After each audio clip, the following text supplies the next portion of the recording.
Hi everyone, it's me. So this week is really exciting because this video is sponsored by BetterHelp. To be honest, I get a lot of cold emails, basically companies being like, we want to sponsor a video about our vacuum cleaner, or we want to sponsor a video for you about our weird Asian clothing line. But BetterHelp is one of the only ones that actually interest me. They are an online therapy service, and I've actually been using their services for the past month. So not only do they sponsor this video, and I want to tell you about BetterHelp, but I also want to talk about my personal experiences getting this type of online therapy and how important mental health is, in general, but also for expats. So without further ado, let's go.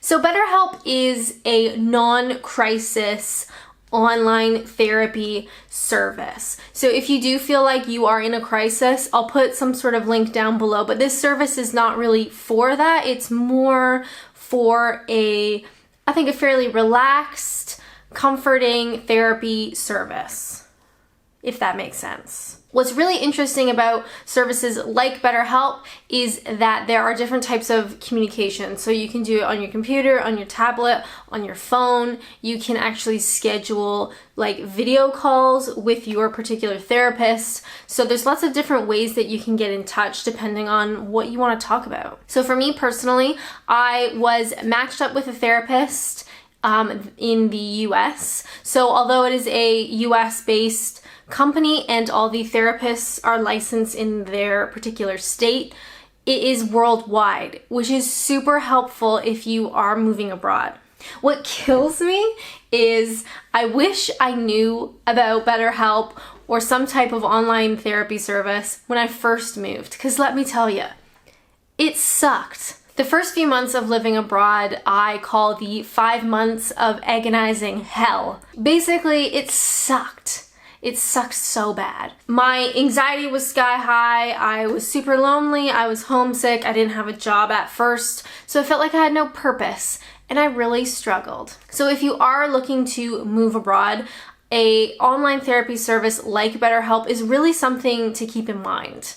Because I think, seriously, I know this is a sponsored video and I get that, but I genuinely think something like this could be really, really beneficial. What's really exciting is you can go to betterhelp.com/Alana and you can actually get 10% off your subscription with BetterHelp. Obviously, it's not a free service. You are dealing with actual professionals, but it can be a lot cheaper than paying for like a one-to-one in-person therapy service. Plus, you gotta find a therapist, which can be really difficult.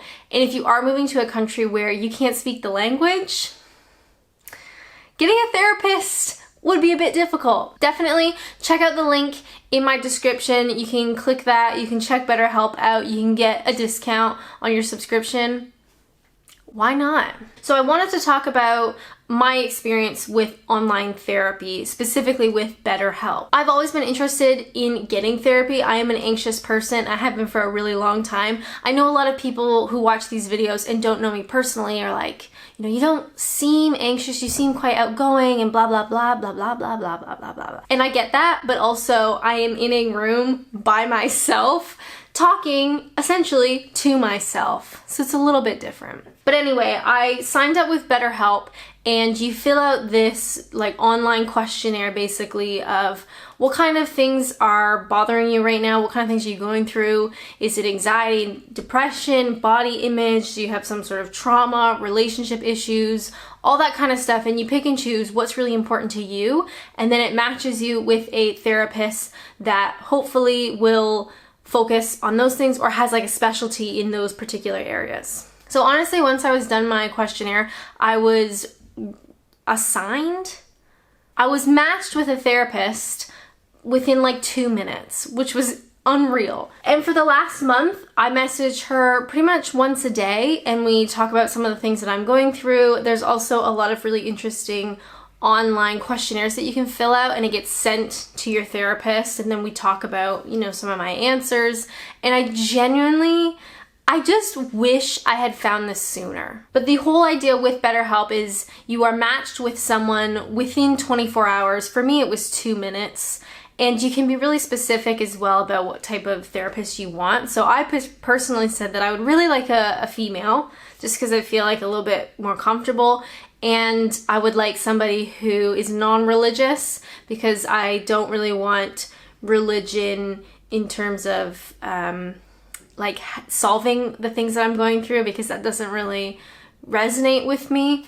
And yes, matched with in 2 minutes, and here we are. I think one of the things to keep in mind if you are interested in moving abroad is the mental health aspect of it is tough. Some people are just naturally really outgoing, really bubbly, and can talk to anybody, and a big giant move isn't that crazy for them. But for people like me, the anxious introverts, moving abroad is both a blessing and a curse. It is my ultimate dream and my biggest nightmare. So it is really important to keep in mind that, say if you have a particular mental health issue back in your home country, if you move abroad, whether it's to the UK like I did or someplace else, here's the thing, you're gonna bring that with you.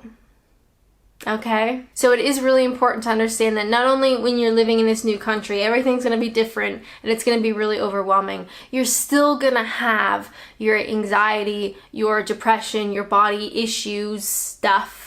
You're gonna bring that with you. You're just gonna be dealing with it in a foreign country. I would definitely recommend keeping an open mind about therapy. Maybe you wanna do one-to-one in person, maybe you wanna do group therapy, maybe you wanna do BetterHelp, an online service. Whatever it is, definitely keep an open mind, because it can really make things just a lot easier. Some of the ways that I deal with my anxiety, that's primarily my main issue. I did a video a long time ago, it was super long, about all the things that I do for my anxiety, but that's kind of evolved a little bit to now. So things like, I make sure I go to bed around the same time every night. I make sure I try to get up around the same time every night, so I'm not sleeping too much, but I'm not sleeping too little.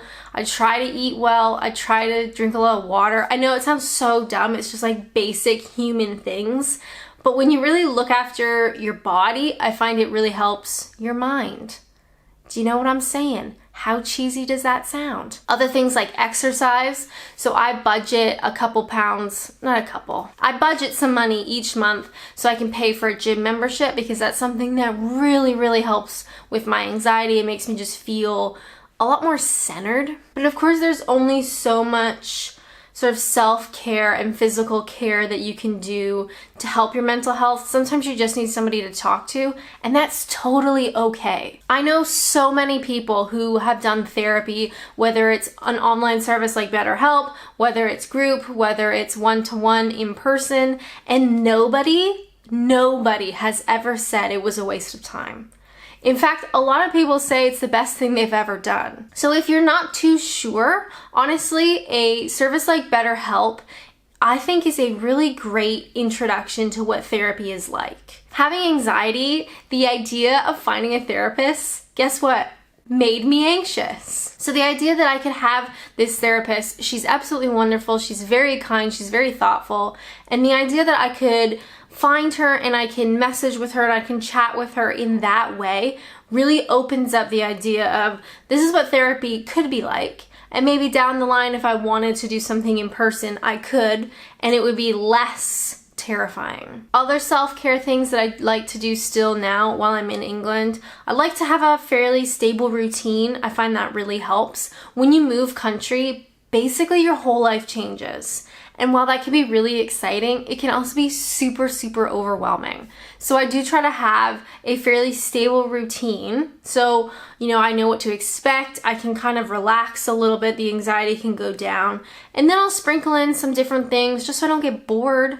I don't want life to be boring. I think the big thing as well, if you do move abroad, and for us that are currently living abroad, I think is really important to talk about the tough stuff, right? To talk about the mental health strain that being an expat puts on you. A lot of people ask why my channel is called Adventures and Naps.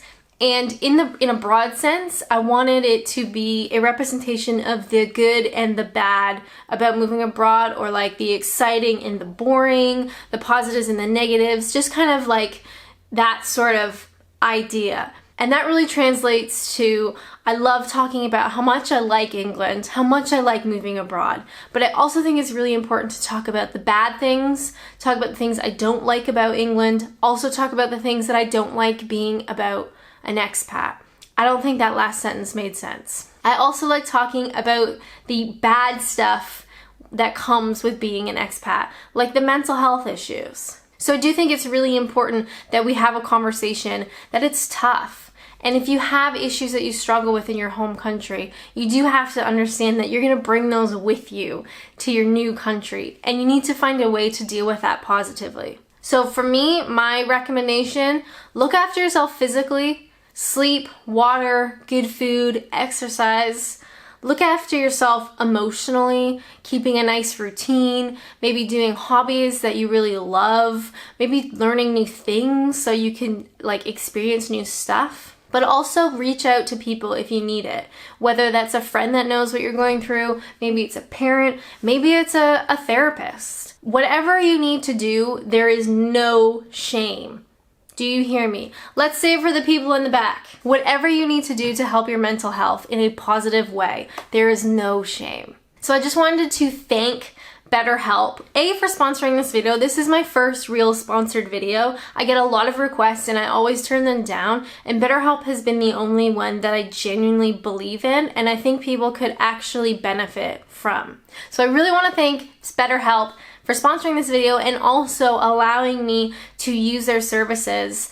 I've been doing it for the last month and I love it. So if you want to check out BetterHelp, visit betterhelp.com/Alana. That's my name. If you didn't know, everybody always asks me. Now you know. I would definitely recommend checking out the service if you are about to move abroad, especially if you are moving to a country that you do not speak the language, or it is not your first language, so it's a bit of a struggle. Because BetterHelp is offered worldwide, you can get, a counselor that speaks English, even though you're gonna be living in Germany or Japan, doesn't matter. At least you have somebody that you can talk to and work through that stuff without having a language barrier. But for me, I've genuinely enjoyed the last month with my personal therapist. I think she's from Virginia. She's been wonderful. It's been a really eye-opening and interesting experience. And she's definitely brought up some points that I've never thought of before because, surprise, I'm not a professional. If you do move abroad, make sure to look after yourself. If you have a friend or a sibling or somebody you care about moving abroad, make sure to check in on them. We can just support each other and just, it would be a nice thing. As always, thank you guys so much for watching. Thank you so much to BetterHelp. And until next time, bye!